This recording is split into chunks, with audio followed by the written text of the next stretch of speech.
Bonjour, cher journaliste d'Osta. Merci beaucoup pour l'invitation. Si je dois commencer par répondre à ta première question qui consiste à savoir comment est-ce qu'on peut définir un résistant.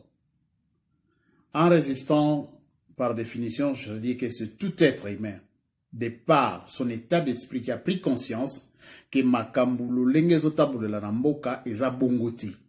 A telemi te apesa ya ye position ya koloba ete nakoki ko se soumettre na bato yote. Pour autant plus que batongo baza pe ba nationauté baza bato bana mboka te baza ba paya ba eko siéger bino ba eko dominer bino ba eko occuper bino. Alors les patriotes oyo ba boyi bazala na neti bazala considéré comme ba marche pied ya batouana ba ko telema bako s'opposer mais bako résister parce que lorsqu'on s'oppose cela signifie que vous acceptez bango mais ezana eloko mo bozota mais awa résistant a accepter mutu moko te azo s'opposer te mais azo résister pour alingi ko reconnaître ni balwa na bango ni bango moko bazala na mboka na bango ni eloko moko bango basala po na bango ezate parce que mboka eza ya bango te. C'est ça un résistant. Donc, dans le cadre, d'abord, un résistant, c'est quelqu'un qui a un état d'esprit d'un bon compatriote, oyo alingi atikala obena mboka na ye. Que ye moko, bazala bango moko kana bana mboka, batambusa mboka na bango, boe bungi, balingi teke mupaya azala ndeta la tête mboka, apesa bango makanisi ya kosala. Voilà na mukuse eloko na koki kopesa pona mutuna na yo wana. Na mutuna na yo ya mibale. Uti kotuna attitude ya résistant. D'abord un résistant azali mutu oyo azana eloko babengi constance. C'est-à-dire atikali na objectif oyo azolandela. Azana parole d'honneur na ye. Pe akotikala na position wana quel que soit ba ne ekozwa. Mais pote asilisa kaka bitumba oyo azana ngo eko matina suka pote asilisa ma manso oyo wana. Ce n'est pas parce que au salimwa comme lit moko pendant un temps ndeti makambele ele kaka mboka la biso ba okipa bazui mwana mboka moko un corrompu ba tie à la tête ba bengi yo muto mibenga ki résistant yaka au travailler da bango oye. Là tu n'es pas un résistant, tu n'es qu'un collaborateur, un collabo. Donc, yondo zo travailler na bango, oza de obéir na ba loi ya bato o wana ba ye, nde wana eza bongo. Te. Omoni ba parmi ba qualité oyo ya résistant, eza nde bongo résistant kotika la bongo, atikali na position na ye wana, et pote akede nango na suka parce que ayebi eloko nini azo landela. Résistant akosa la information te, résistant zoya mingi, azana communication oyo azo pesa na baye bo ba bengami pe ba compatriote po ba kende na ye libusu. Je crois na pesi moi et yanona moi mukuse na mutuna na yo wana. Na mutuna na yo oyo bakisi oyo tuni président ya Sénat Tambwe Mwamba abaza kuto tiré na président de la République. Mon cher frère, je pourrais dire un truc. Eloko moko na koloba.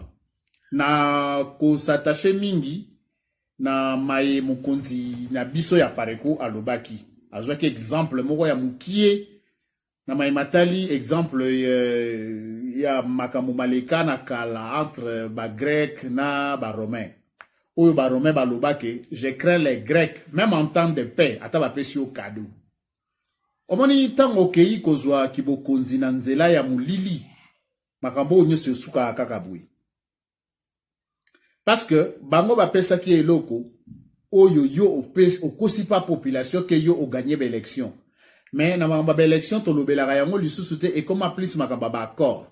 Alors tant ba moni ke nzela na bango zo tambola et comme ndeti mwa mbilinga yango ba walinga bazongise à l'ordre.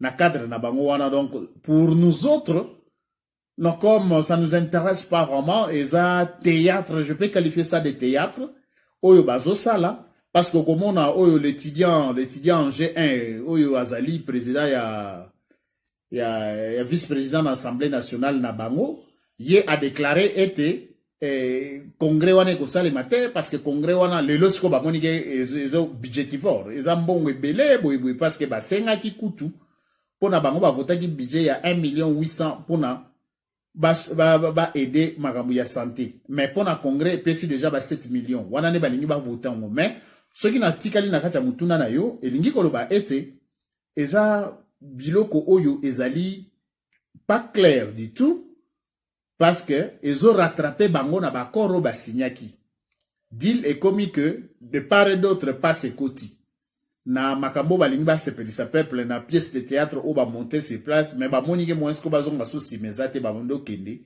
alors il faudrait stopper l'autre camp.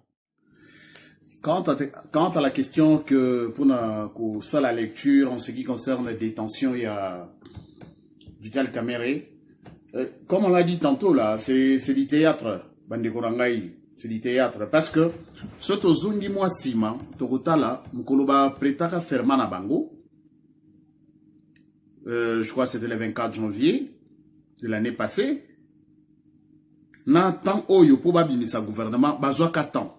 Alors on savait qu'il y avait un gouvernement sortant qui était déjà en place mais ils n'ont pas voulu traiter avec ce gouvernement et puis ils ont donné le pouvoir je ne sais pas quelle loi ya mboka peut-être en accord avec charte d'occupation, mais à ce que je sache, charte d'occupation et tikala ko sala dispositif mon côté na kati o ekokai ko pesa pouvoir et pas ya directeur de cabinet ye azala ordonnateur et à ba dépenses publiques. Alors durant 6 mois wana nyos, vous croyez que Kamerhe oyo azama yele koleka ye Chilomo de Nazareth a ko s'engager à ça et lokomoko sans que son chef ne soit au courant, sans que son associé, son partenaire ne soit au courant. Lorsqu'on dit c'est du théâtre, c'est qu'il y a quelque chose qui se trame derrière. Il y a des gens qui sont aussi derrière Vital Kamerhe qui le poussent parce que les adeptes de l'IDPS ont toujours vilipendé Kamerhe dans le média nous yebi, mais peut-être que eza façon à bango ba monique ba écarté pendant 2023 ou bien de l'autre côté c'est une manière aussi ya ko faire payer Chilombo na makambo oyo nyonso bazarango ababi misaye na salité nyonso parce que vous avez vu awa na mutuna au précédent tout ça tuna pour na Sénat au monde na Sénat bazo exiger ba ça la congrès alors na congrès voilà ils vont décider de quoi donc ce sont des choses comme qui je l'ai dit tantôt ils voudraient rappeler mutuna bango à l'ordre et basili sa makambango na ndenge na bango. Alors ndeko mopanzi sango na likambo wana to yebi déjà comportement ya classe politique congolaise. On sait comment ils évoluent. Alors pour voir cette histoire là, akoki kozala na boloko. Comme qui dirait net na français na zoloba na conditionnel. Il pourrait rester là-bas na baptan oyo bango peut-être ba okanisa. Mais likamuni neza entre les lignes na procédure wana ba osala. Pour dire que eza théâtre moko ezo salema mais ici ya théâtre wana eza un avantage ya peuple été. Voilà na mokuse ou na kokai koloba na likambo wana. Merci. Eh bien, quant à la question de la nomination par l'ordonnance signée par l'actuel président nommé, où était l'imam François Mwamba. D'abord, peut-être, bon nombre de gens ne peuvent pas se douter des accointances qu'il y a entre François Mwamba na l'actuel président nommé M. Chilombo de Nazareth. Dans ce sens que, nommé comme étant coordonnateur du conseil stratégique de veille présidentielle. Bon, c'est comme si... remplacer kaka directeur de cabinet na sens moko bouillé parce que kubakisa babilo ko mususu ndeti umona ki ba ordonnance moko wata ko signé dernièrement qui n'ont rien à voir ou signé makambo ya ba nouvelle technologie makambo etali pour l'environnement écologie et pourtant nous avons un ministère d'environnement tout fait là-bas. Donc c'est comme si quelqu'un qui est en train de faire aussi un gouvernement parallèle de son côté. Alors quand il s'agit aussi ya Rolobela ndeti François Mwamba tali probité morale ya François Mwamba. Partout il est passé. A-t-il été vraiment à la hauteur, il a retravaillé pour un intérêt à Mboka? Ça, je ne le pense pas. Je ne le pense pas. Parce que je connais, bon, en fait, pour avoir une nomination, voilà, bon, c'est dans un cadre purement familial. Bacha Moutou ya famille, parce que François Mamba, il est de la famille. Et Blo Moa Bongo. Et Oyo Etali Makambu Elekina qui sent tout avant-hier avec Bunduya Congo. Je suis au regret. Il y a Kuluba en face, Bouya Bisa Mutamuntu Bwanansemi, Nkasi, Oto Rubenga na Monokwamboka Nkasi, Noko, Yaya, Ndeko.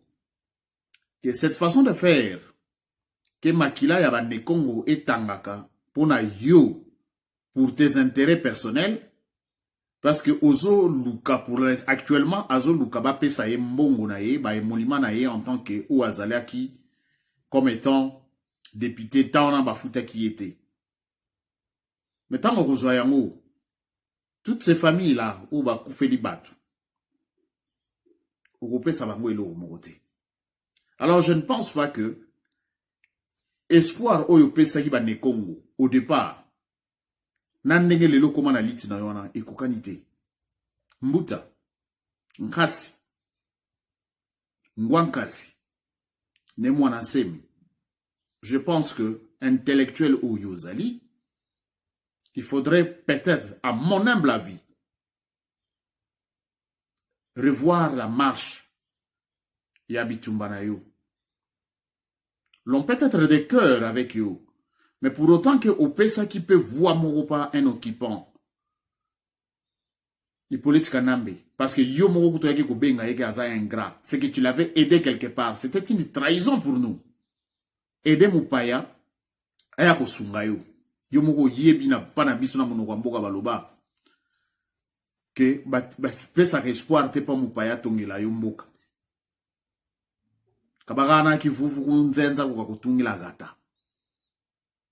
J'ai bien dit ça dans notre langue maternelle, au Yomogo Yebi.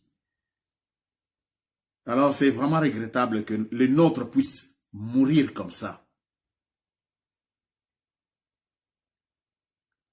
Merci. Merci Dosta, au moins il parce que question autour de notre situation, la situation du mouvement, de notre mouvement Apareco, oui.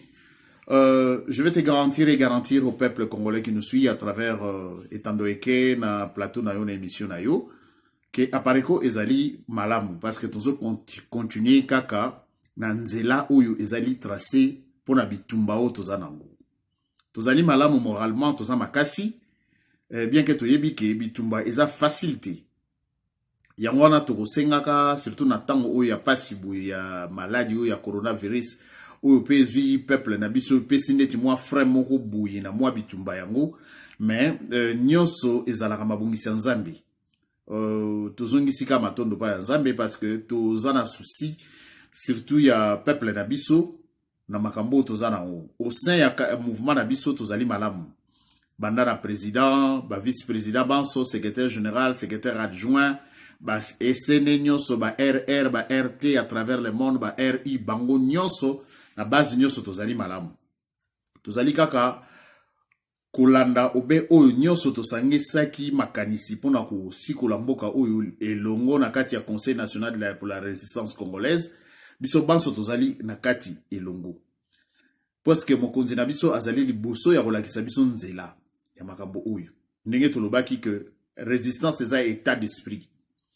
Sokoza na état d'esprit wanate okukokati yango mona ki bato musu bakendaka bakenda ba osusu bazali parce que ils sont ndenge pe balobaka ya beaucoup sont appelés mais peu sont élus donc ils en étant na bitumba oyo ebele bakoki koya dans un premier temps mais ceux qui va comprendre idéologie te sens ya bitumba oyo bakokata na nzela na sens wana alors tozali malamu tozali na elikia ete message oyo ezokoma na mboka pour na bolamu ya biso banso to sikola mboka to kende bwe liboso na kotonda obotondi na interview oyo sali pe na équipe technique na yo nyonso na kopesa bango mbote na kopesa mbote pe na balandi banso bazwi libaku ya kolanda biso na tango oyo na bisika banso bienso oyo bomoni na beti libaku to na lobi eloko moko sepelisi batu te to lobaka na bosembo nyonso bolimbisi mais tozara kati ya etumba C'est ce qui est plus essentiel. Tout ce qui a ba futilité te meto kende na oyo ezali nécessaire. Alors mbote na yo Dosta Kimbanza oyo na yebi na kati ya bitumba oyo banda kutu avant kutu koma journaliste. Omi bandela déjà kolobela mboka na yebi yo moko yebi na baebanso bazalaka pembeni na yo na baebanso tozala bango awa lo sako mingi toyi kampiko tokende obeli boso. Peuple congolais tous kanisa pour la génération future. Alors, tu vas préparer la future pour la génération future.